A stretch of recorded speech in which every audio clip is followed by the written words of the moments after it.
Hi everyone, it's Sloan Rhodes with another Q&A session.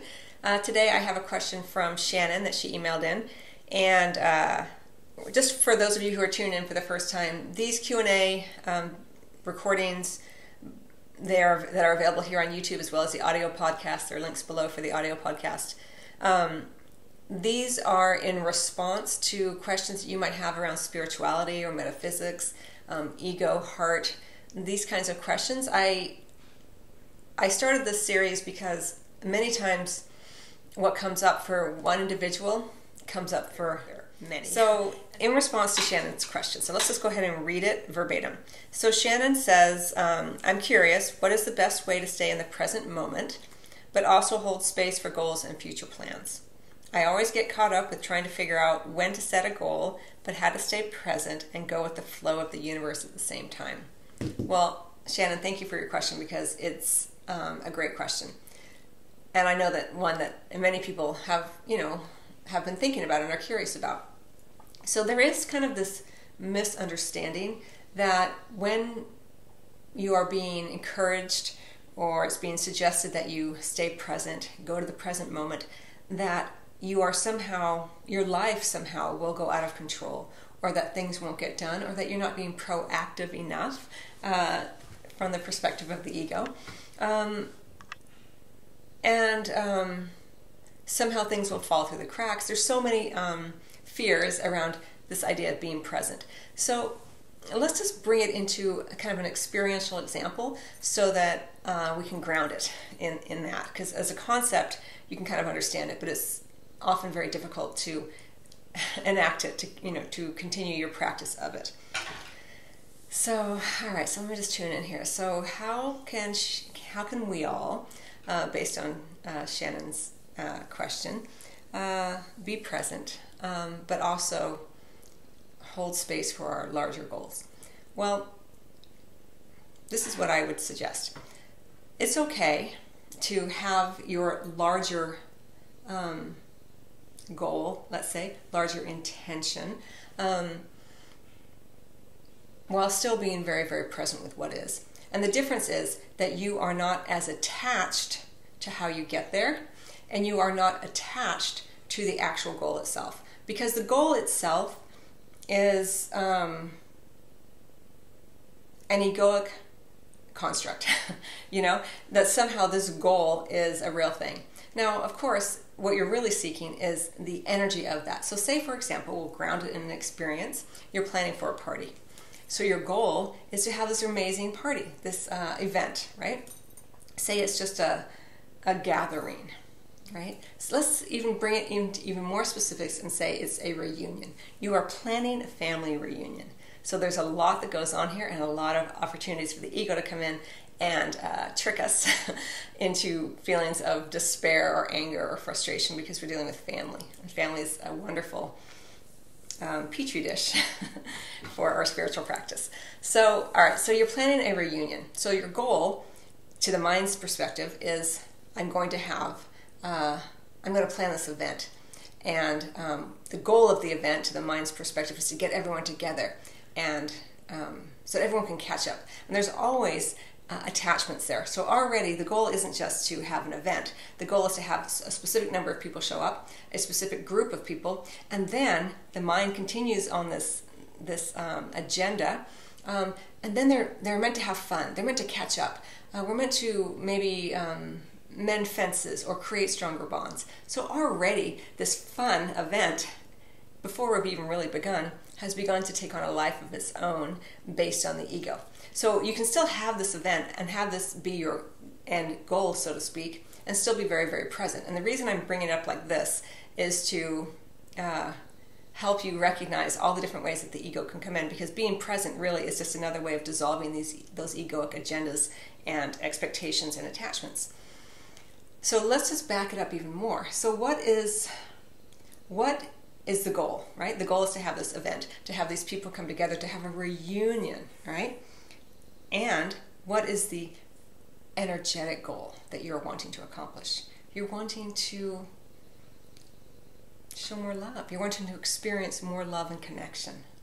So you can keep that as your ultimate goal. You're wanting to experience more loving connections, to have more connections with people that you feel close to. Right? So this is very different than already. It already feels different. It feels more flexible, you know? So you have your ultimate goal, which is to have more loving connections, right? To have more bonding with people you care about. Now you have taken the agenda off of certain people behaving a certain way or giving you something, providing you with that experience. You're already understanding that what you're really wanting is an energy. So you take it off the event being that. This allows for you to plan the event without getting mired in all the expectations and agendas. So this is one way that you can be present with the feeling that you're wanting, which is more connection, more bonding, more loving experiences and exchanges. And you can begin to have those in the present moment more and more as you plan for the event. Right? So you can still plan for your event. All right, so then now you're already bonding and having lovely connections with people that you're discussing things with. You know, you're already reaching out to family members. So right away, you're already having the experience that you're wanting, that your mind has said is the end goal. You're already in the process of this. You are present with what's occurring. You call someone on the phone, you text with someone, you send a letter, possibly. People do that still. And that is the bonding, that is the connection. So you're already feeling hopeful, you know, you're excited, anticipatory. Those are all part of the connections that your mind has said is the end goal. So you're already experiencing it, so you're being very present with what is. Now, so say someone comes back with, I'm not going to attend. Now you are no longer feeling let down.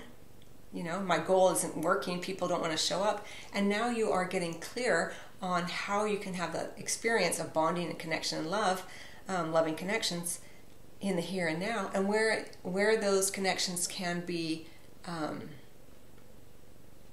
adjusted.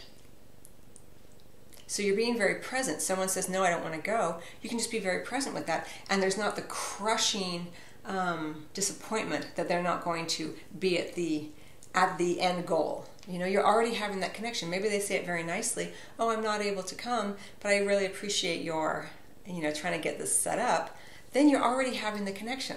Now, you can be very present with that and say, oh, I'm, you know, my part of me, you know, my egoic self says, oh, I'm disappointed that you won't be able to attend the event, but I love the connection we're having now. Maybe we can get together another time.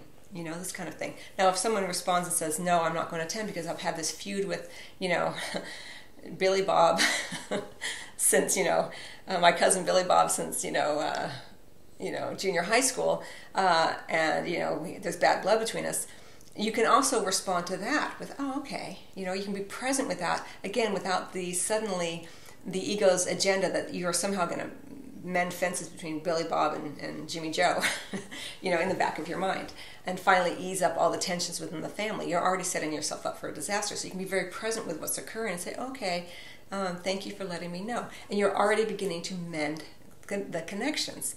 But when we tend to put everything on the end goal, we lose sight of what we are achieving, you know, to the mind's eye, in the present moment, what we already are experiencing it.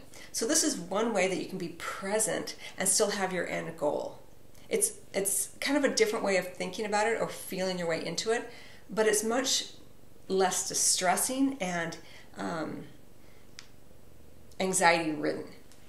Even when you have a goal that you want to have, you know, you're excited about, even that has so many layers of egoic agendas and expectations, because even if everything goes beautifully, you know, you have this reunion, the next day, you know, or after the weekend, you're just back to the family going its separate ways, you know. So when you don't put all of your energy on the end goal. So it's still okay to have goals, but how you can be present is what's occurring right here and right now, and recognizing what your larger desire is, and that, in this example, is to have more loving connections, more connection with family, this kind of thing, which you're already having in the moment that you reach out to people and they respond, but the mind says, no, that's not enough, it needs to be over here. So this is one way you can be very, very present.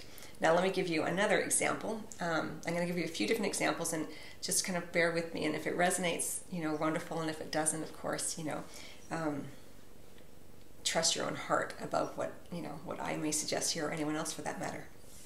So let's look at being present and also having your let me just make sure I'm getting the question right. Be present in the moment, but also hold a space for goals and future plans. All right, so let's have another example here. Say you are, I'll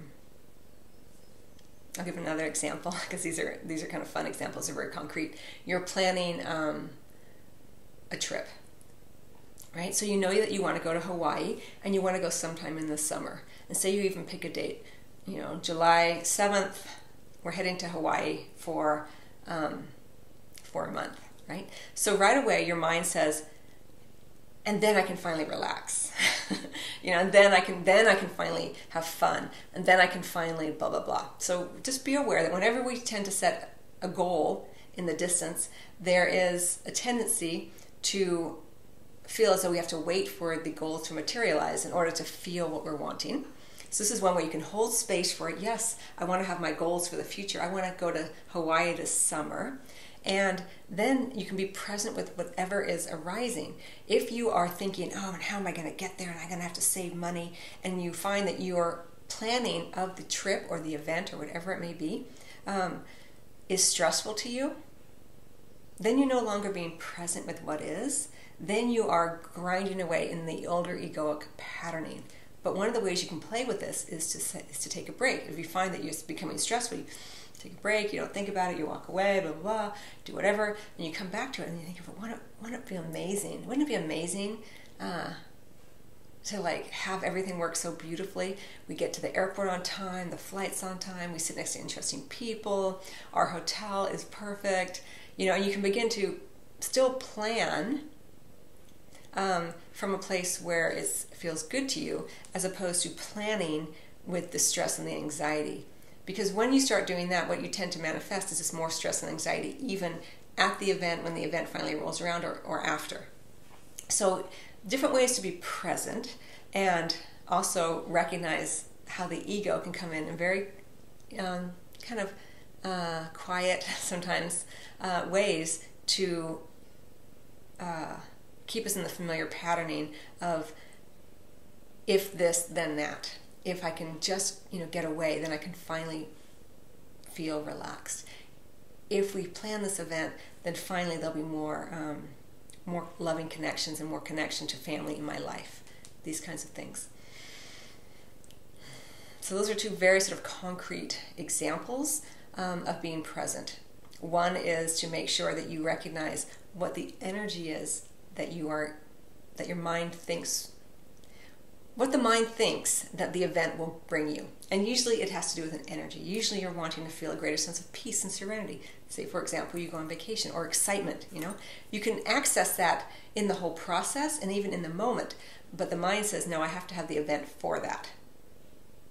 So you're no longer present. You are planning for the future, So, it's a kind of a game to play, and it's a practice. It's continual, and so don't beat yourself up if you, if you find that you are getting disappointed or you're getting anxious or whatever. Just notice it. Yes, because if you are very present in the moment, then you're not necessarily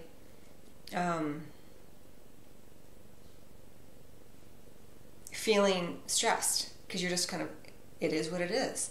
Now, it may not be, of course, your preference, but when you accept what is, okay, so I'm not going to be able to afford to go on a trip to Hawaii. Okay, so my mind had really got me excited that was the one thing I needed to do, but it is what it is. I'm not going to be able to go to Hawaii. You comfort the inner child. Okay, you're upset. And if you don't know what I'm talking about with the inner child, I'll have a link here to the physical feelings of lack, shame, etc. That's up here, and you can watch that video or listen to that recording. So I'm not going to be able to go to Hawaii, it looks like. I don't have the finances, financial resources in the moment. So how can I be present with this, accept this, and still hold the larger goal of having a more relaxing or exciting experience? Well, perhaps I can take a short road trip, or perhaps in this moment I can call a friend and we can go out after work tonight and go for a walk on the beach, or we can go out to a club, you know, or go dancing, or try a Zumba class, or, you know, play racquetball, you know, whatever it is.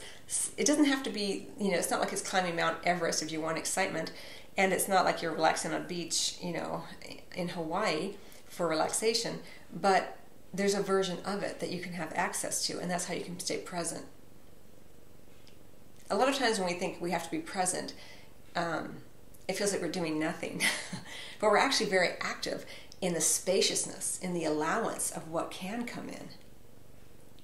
That's being present. Being present really is letting go of agendas and attachments. And when you're present, the entire universe is open to you. But when we are forward thinking, you know, we got to get this and we're going to do that, then it's like you almost have blinders on. And, you know, you're focused on the breadcrumbs that you think are going to lead you to the promised land, so to speak. But when you're present, you see it all, you know. Maybe you stop for a minute and someone comes up behind you and says, hey, I have free tickets to this, you know. I'm like, oh, thanks. And, you know, but you didn't see that person behind you before because you were so busy with your blinders on, you know, following the breadcrumbs. And so you need to, you know, be present and have this kind of 360-degree view or openness so that all things can come in and support you. And then suddenly you're being very present, like, oh, okay, I don't have the financial resources to go to Hawaii in the moment, but, you know, I'm really, you know, you kind of let go of your agenda and expectation and you're just present with what is. Okay, so yeah, so that's not going to work, you know, and you open up more to what else is available to me. Where is this leading me, you know? And not with a way of trying to enforce an agenda, but where might this lead me to? And then suddenly, you know, you get a call from your parents. Hey, we're going to go to taking all the kids to Hawaii this year. You know, you're like, wait, what? You know, this kind of thing. I mean, it doesn't have to be that big, but you understand the point. I'm being kind of driving it home a little bit with these larger examples so that you can understand how it works. Being present is about being open.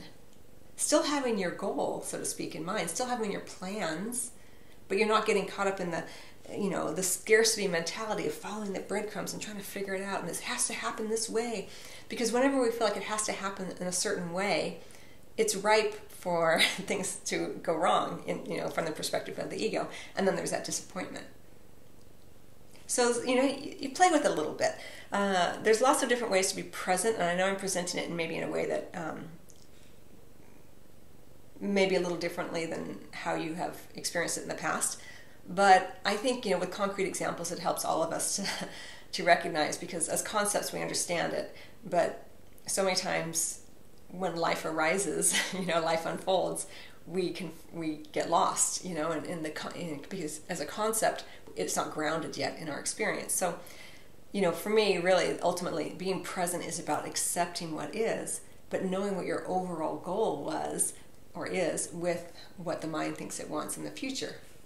And I would encourage you, you know, as best you can, to not get too caught up with thinking about the future, because what happens when you are in alignment with what the heart wants, when you are in alignment with what your heart wants as opposed to what your ego thinks it wants, things tend to unfold in beautiful, beautiful ways that you could never have envisioned when you were just, you know, in your sort of egoic agenda of following the breadcrumbs to the promised land.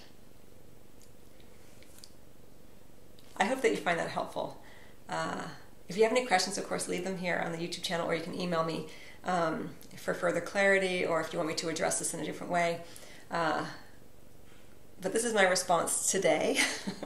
It would probably be different tomorrow, but today, as I do this video, this is how it's coming through for me. So I hope that you find it helpful, and I wish you much love as always. And if you'd like a private appointment, of course, you can always email me. Much love.